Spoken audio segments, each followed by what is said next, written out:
Acton. Monsieur le Président, je vous l'avoue candidement, j'étais jusqu'à tout récemment convaincu que la stérilisation forcée, c'était d'ores et déjà illégal, tellement que ça semble relever du gros bon sens le plus élémentaire. Personne ne devrait subir une pratique qui est aussi inhumaine, qui est aussi indigne.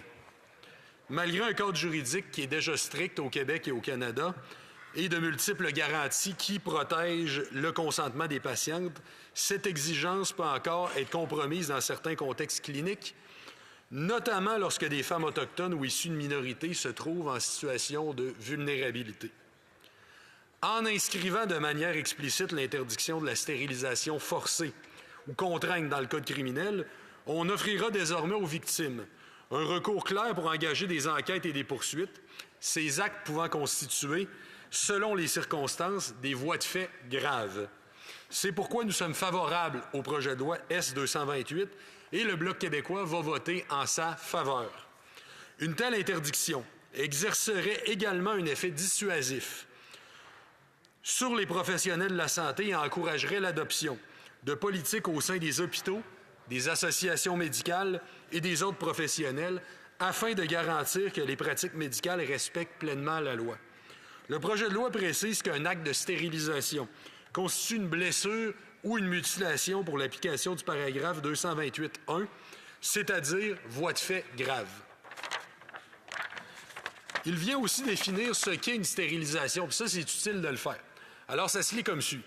Acte de stérilisation s'entend du sectionnement, de l'occlusion, de la ligature ou de la cautérisation de l'ensemble ou d'une partie des trompes de Fallope, des ovaires ou de l'utérus d'une personne ou de tout autre acte exécuté sur une personne qui a pour effet d'empêcher la procréation de façon définitive.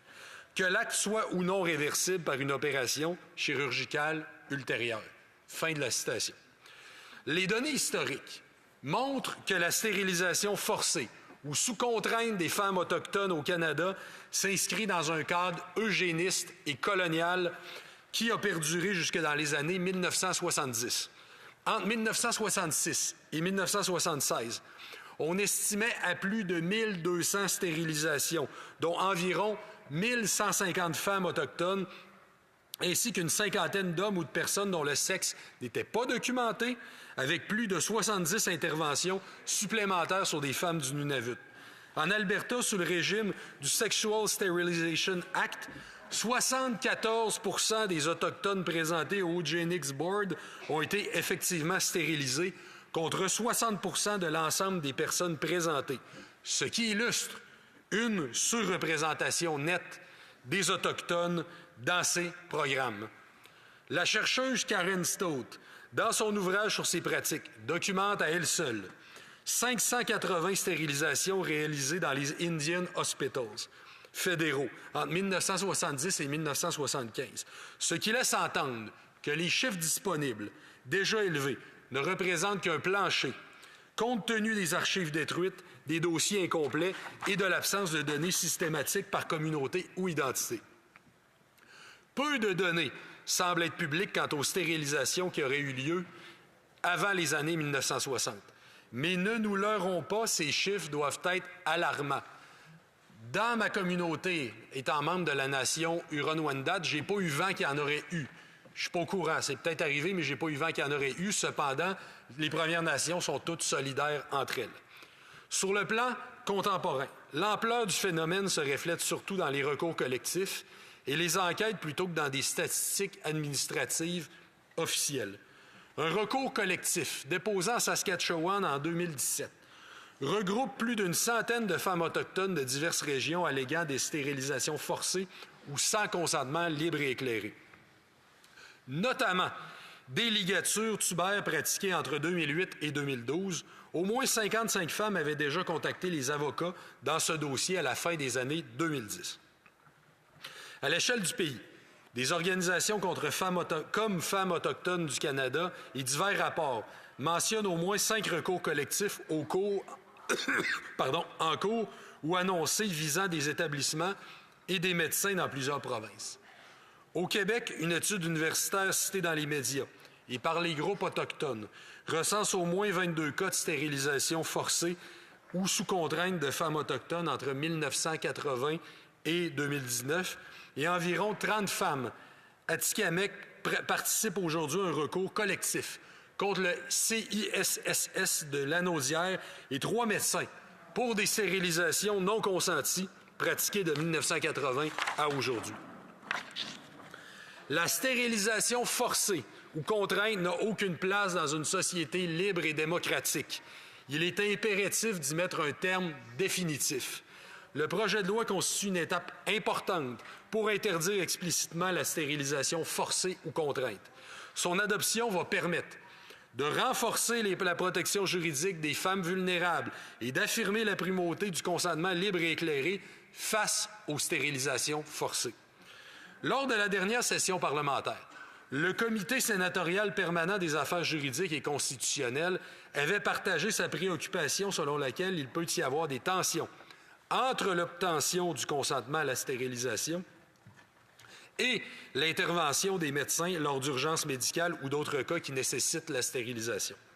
À cet égard, plusieurs amendements ont été faits au projet de loi S-250, qui est maintenant le S-228 dont on parle aujourd'hui, qui offre maintenant un vocabulaire qui est plus précis, qui est plus clair, qui pourra avoir une influence significative sur l'importance du consentement libre, éclairé et préalable et d'informer les patients des risques médicaux liés aux interventions, y compris la possibilité d'une stérilisation lorsqu'un médecin doit agir pour protéger la santé ou la vie du patient d'un point de vue médical.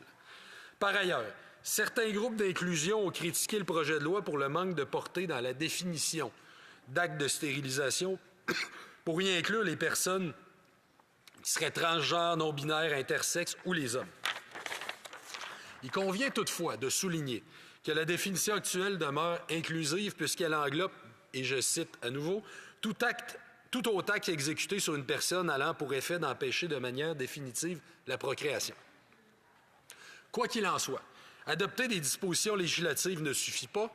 Pour qu'elles aient un réel impact, elles doivent être accompagnées de règlements précis, de mécanismes d'application rigoureux, de stratégies respectueuses des réalités culturelles et de l'autonomie des nations autochtones, parce que sans cela, l'État canadien risque de reproduire ses habituelles pratiques centralisatrices inefficaces. La participation pleine et entière d'organisations représentatives des nations autochtones constitue une condition indispensable à la légitimité et à l'efficacité de toute réforme. C'est uniquement par cette collaboration que l'on peut garantir la protection réelle des droits des femmes autochtones et de toutes celles qui pourraient être exposées à ces pratiques inacceptables.